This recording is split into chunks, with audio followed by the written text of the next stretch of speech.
Pankaj sir classes में आप सभी का एक बार फिर से स्वागत है। हम लोग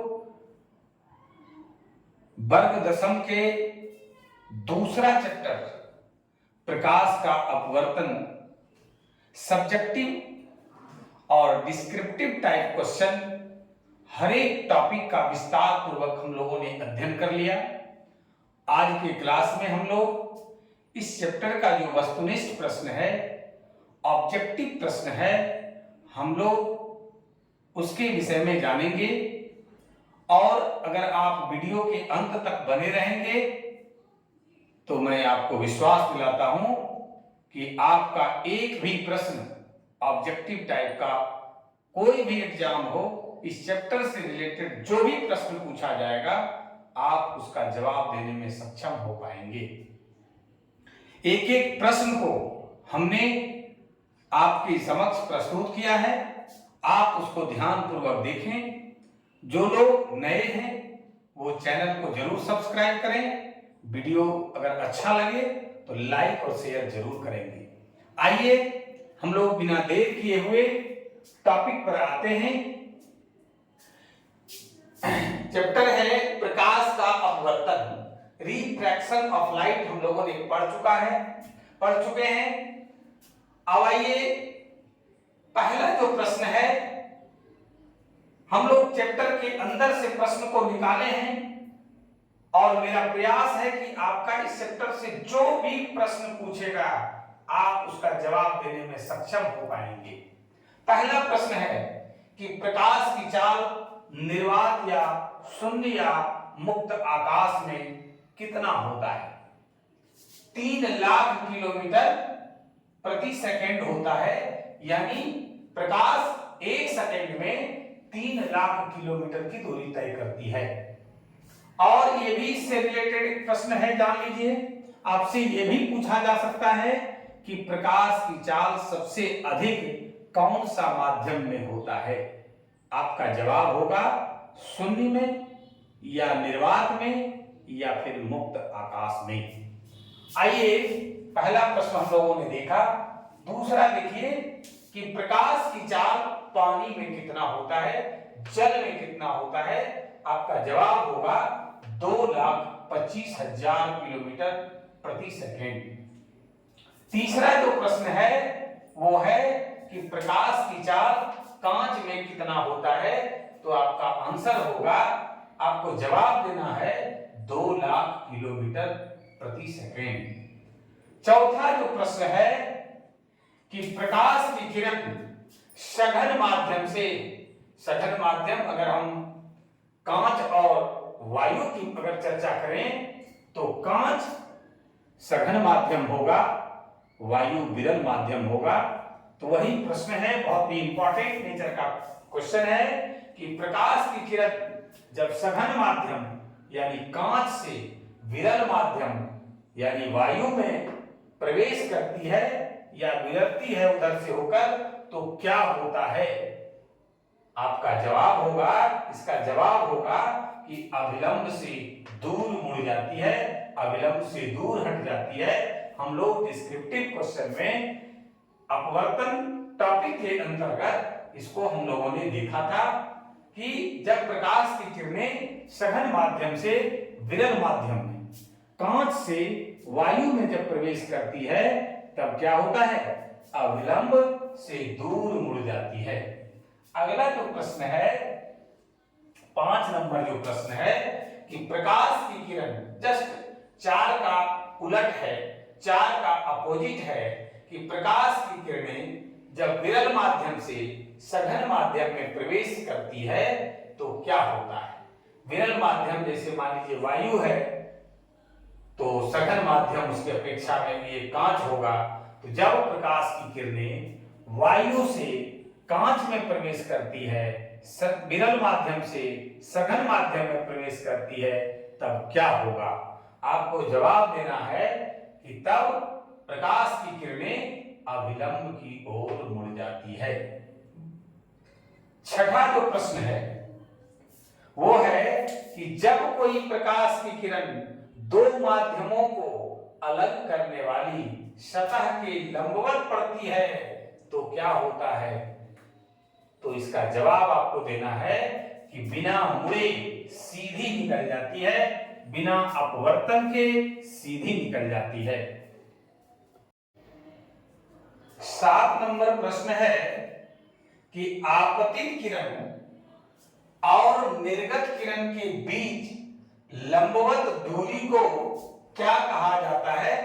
हम लोगों ने जो टॉपिक पढ़ा चैप्टर के अंतर्गत उसमें ये पढ़े थे कि आपतित किरण और निर्गत किरण के बीच लंबवत दूरी को पार्श्विक विस्थापन कहते हैं। ये 7 नंबर प्रश्न। 8वां प्रश्न जो है वो बहुत ही इंपॉर्टेंट है, बराबर पूछता है बोर्ड, चाहे वो बोर्ड एग्जाम हो चाहे कॉम्पिटिटिव एग्जाम हो, कि वायु का अपवर्तनांक कितना होता है? वायु का अपवर्तनांक 1.0003 होता है, 1.0003 होता है। पानी का अपवर्तनांक 1.33 होता है। कांच का अपवर्तनांक आपका देखिए 1.5 होता है। हीरा का जो अपवर्तनांक है वो 2.42 होता है, 2.42। ये देख लीजिए। आगे है, बड़ा ही इंपॉर्टेंट क्वेश्चन है, बारीक क्वेश्चन है। पानी से भरी बाल्टी की गहराई कम प्रतीत किसके कारण होती है?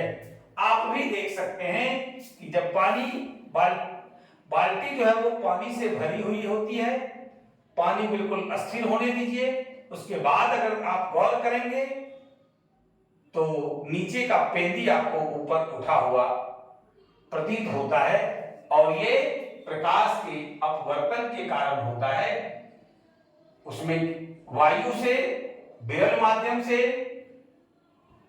प्रवेश करती है प्रकाश की किरणें सघन माध्यम में, और दर्शक के आंख तक फिर सघन माध्यम यानी पानी से वायु में विरल माध्यम में प्रवेश करने पर क्या होता है कि प्रकाश की किरणें अपने वास्तविक पथ से मुड़ जाती है, यानी प्रकाश का अपवर्तन होता है और पानी से भरी बाल्टी की गहराई कम प्रतीत होती है।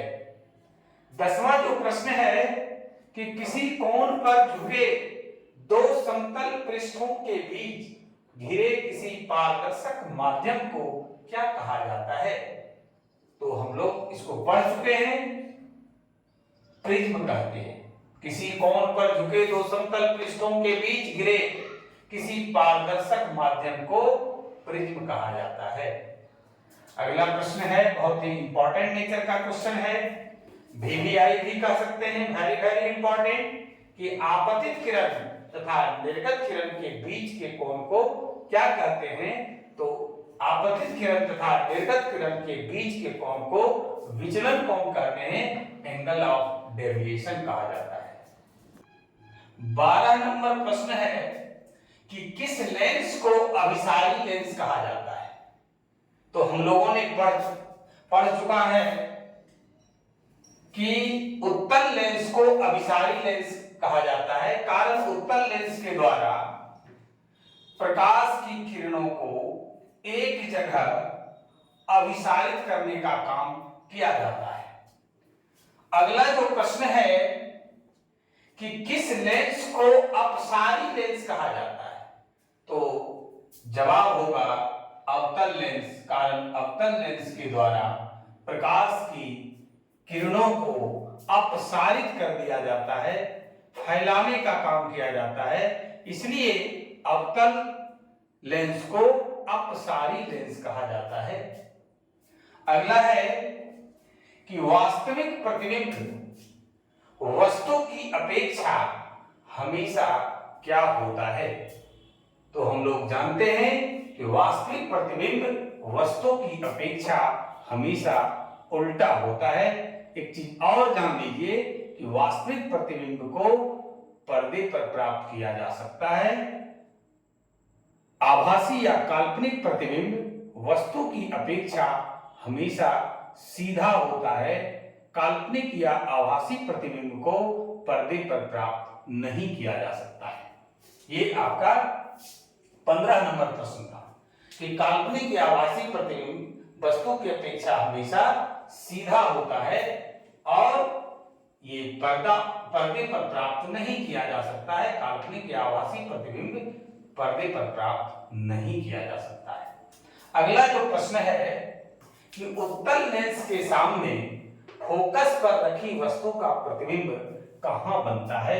हम लोग किरण आरेख की बनावट के द्वारा जान चुके हैं कि जब उत्तल लेंस के सामने कोई भी वस्तु फोकस पर अगर रखी होती है तो उसका प्रतिबिंब अनंत पर बनता है, बहुत वस्तु से बड़ा बनता है, उल्टा बनता है और वास्तविक बनता है।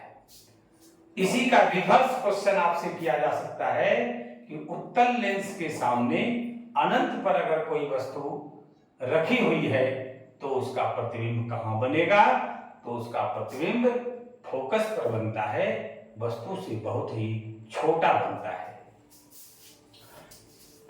ये हो गया। अब है अगला प्रश्न कि उत्तल लेंस की फोकस दूरी सदैव क्या होती है। बहुत ही इंपॉर्टेंट है। उत्तल लेंस की फोकस दूरी सदैव धनात्मक होती है, प्लस चिन्ह वाला होता है, धन चिन्ह वाला होता है, जबकि अवतल लेंस की जो फोकस दूरी है वो सदैव हमेशा ऋणात्मक होती है, ऋण चिन्ह वाला होता है, माइनस चिन्ह वाला होता है। हम लोग चिन्ह परिपाटी में इन सब चीजों की जानकारी प्राप्त किए हैं। अगला जो प्रश्न है कि किसी लेंस के फोकस दूरी के व्युत्क्रम को क्या कहा जाता है, तो किसी लेंस के फोकस दूरी के व्युत्क्रम को लेंस की क्षमता कहा जाता है, पावर ऑफ द लेंस कहा जाता है। आप लोग चैनल से जुड़े रहें।